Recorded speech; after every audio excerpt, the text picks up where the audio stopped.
puffing, puffing along, shot and shoving. Whistles blowing their song over Sodor. Working under the sun, see them chopping, puffing, bubbling, boiling, shot and shoving, rocking and rolling. Ground gonna quake, rumble and shake. Hear the engines coming. Everybody stop, everybody wait. Hear the engines coming. Ground gonna quake, rumble and shake. Hear the engines coming. Everybody stop. Thomas and Friends, Wooden Railway Originals, Episode 34, Frozen Fireboxes and Frosty Footplates. The day was coming to a close on the island, and all the engines were going back to their sheds. Wow, wait, said Douglas. It was cold today.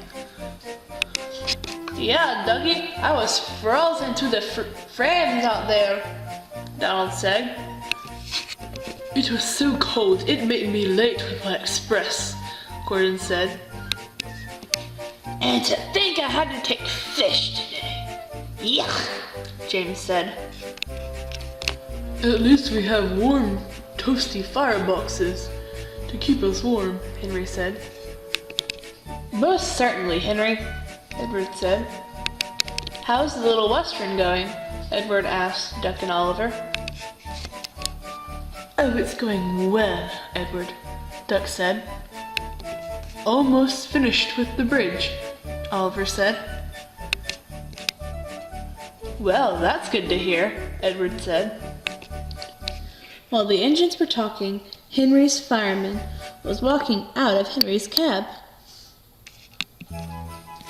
He was holding a cup of hot cocoa in his hand. This is delicious. Henry's fireman tripped over the driver's toolbox and spilled hot cocoa all in Henry's firebox.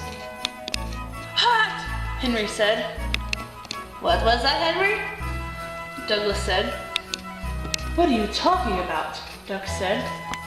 It's not summertime, and you're not dancing either, Edward said. Ooh, never mind, Henry said. Then he rolled back into his shed. Stupid toolbox. I'll clean it up tomorrow morning, Henry's driver said as he kicked the toolbox out of Henry's cab and walked away. Meanwhile, on the other side of the island on Thomas's branch line, everyone else was asleep and it was dark. Toby rushed in, took a spin around the turntable and backed into his spot.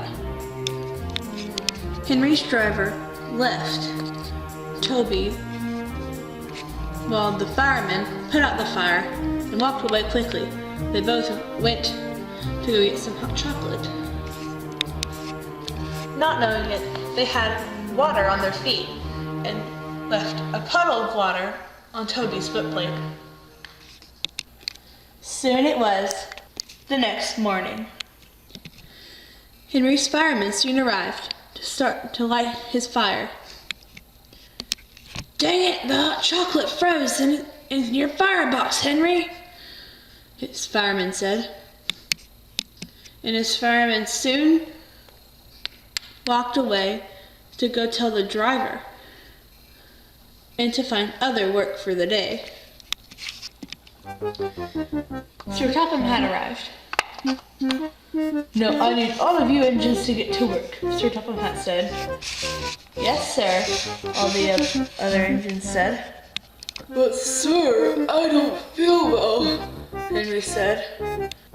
All right, Sir Topham Hatt said. Edward, you can take him to the works. On the way to the yard, Sir Topham Hatt said. Yes, sir, Edward said. Edward soon hurried along as fast as he could to the works. They soon arrived at the works. Edward shoved Henry into one of the sheds. Hope you feel better soon, Henry, Edward said. Then Edward soon hurried away to get to work.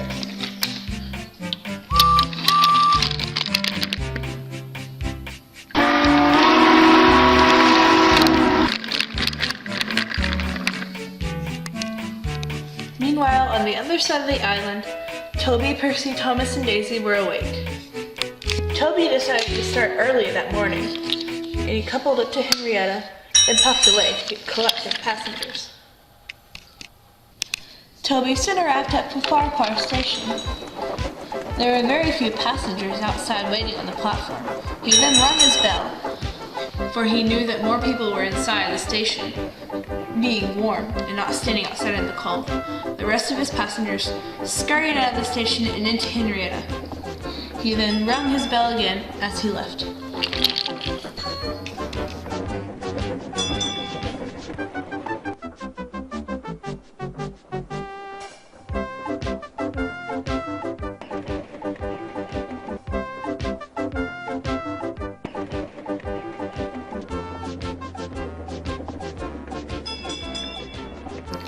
While heading up into the backcountry, Toby's fireman stood on the footplate to see if there were any passengers ahead at Olmsted Station, but he slipped on the ice and fell out. Toby's driver tried to go after Toby's fireman, but he too slipped on the ice and fell out of his cab.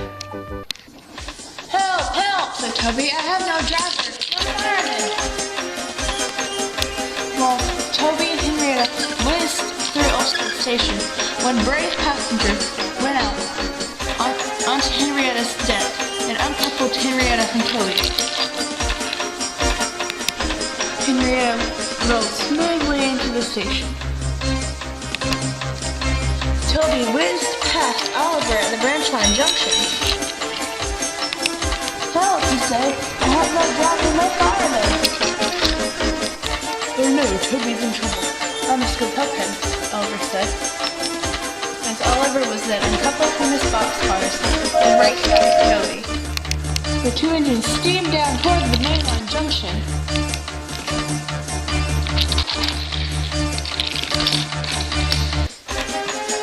Toby and Oliver whizzed past Henry at the mainline junction. Henry hurried after.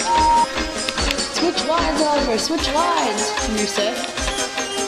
"Okay, Henry," Oliver said. When they got to the junction, Toby went straight down the line. Oliver, however, went to the side of Toby. While Henry went straight on the main line, same line as Toby. Soon the engines raced through the nearest signal box. After they raced through, the signalman turned the light red.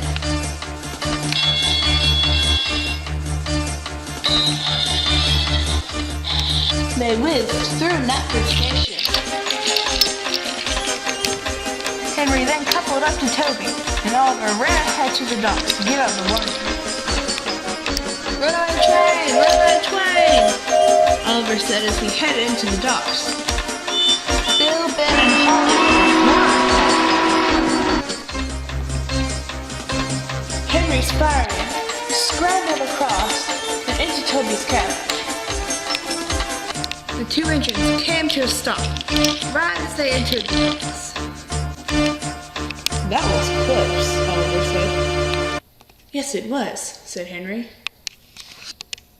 "It would have been terrible if there was an accident," Holly said. "It wasn't our fault," said Bill. "We were at the quarry the whole time," said Ben. "Well, of course it wouldn't have been us," Bill said. "No steam, Sherlock," Ben said. "Thank you for saving me, Henry, and thanks for your effort, Oliver, and for getting Henry to help," Toby said. "You're welcome, Toby." "Nothing much. Glad I could help," Henry said. The engines then left the docks to their normal jobs.